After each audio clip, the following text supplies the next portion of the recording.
Okay, good morning. Today we are going to be looking at the topic library. I'm going to introduce the course library. Now, below is my outline. First of all, we're going to define a library, look at the objectives of the library, look at the functions of the library. We are going to do what? A historical review or look at the historical development of the library, then look at some rules of the library. So, first of all, you might have heard of what a library. Does it really have a definition? Yes. Now, let us look at some scholarly definitions. Now, library glossary looks at library as what? A collection of books and other literary materials.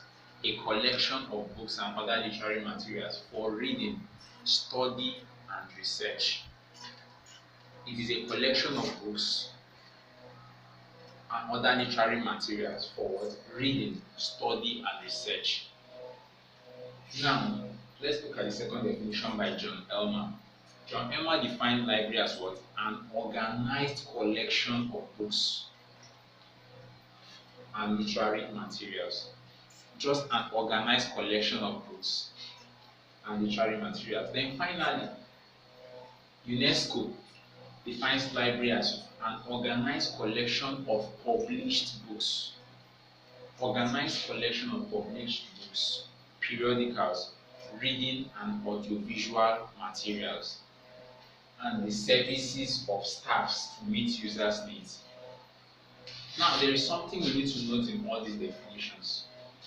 Now, the initial definitions, library glossary, only looks at library as what? A collection of books.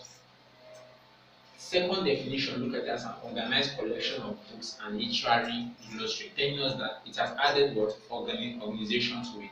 Then the last definition by UNESCO now makes library what? A place. Because after the organized collection of published books, yes, we know it's a collection. Now, telling us that the services of some staffs are required to either direct the user or to arrange the place in such a way that it can what? Fit in users' needs. So, if there is anything we have to pick out of the three definitions, we see that what? Library involves what? Collection of books. And a library is being consulted for what? The purpose of what? Information, research, study, and whatsoever the user wants to do in the library. Having bear this in mind, we now look at what? The objectives of what? The library, the objectives. The definition itself is self-explanatory. You see that the library itself stands to what? To meet the user's needs. That is the major and the most important objective of the library.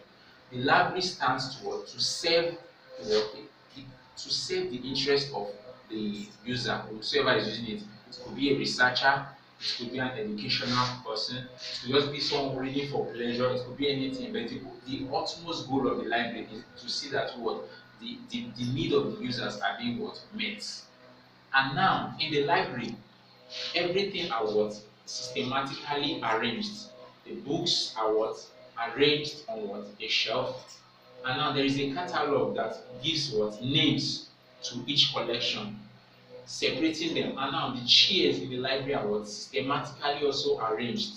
And you see that everything about the library is being what? Decorated, is being designed mainly for the user, depending on whom the user is going to be. Now, what is the function of the library? The primary and the most important function of the library is what? To disseminate information. Remember that library, according to UNESCO, contains what? Published books, people's articles published. It contains periodicals like newspapers and magazines. It consists of what? Reading, maybe free literature reading, and audiovisual materials like the televisions, the projectors in standard libraries. Now, a library contains all these. Why is it there? It is mainly there to what? To select information, to disseminate the information it has selected, to organize that information in such a way that what? Users can easily what? Access the information. So these are the functions of the library. Now, let us look at the library as a human. Now, what does the library want to do? The library imagines the needs of the users, the so-called users in quotes. After imagining the use of the picture of the users, thinking of their needs, what do they need? Then what is the next thing the library does after imagining them? The library now asks itself a question. How can I be able to satisfy the people coming to me? How can I give them information? This is the primary objective of the library. Now let's trace the historical development of the library.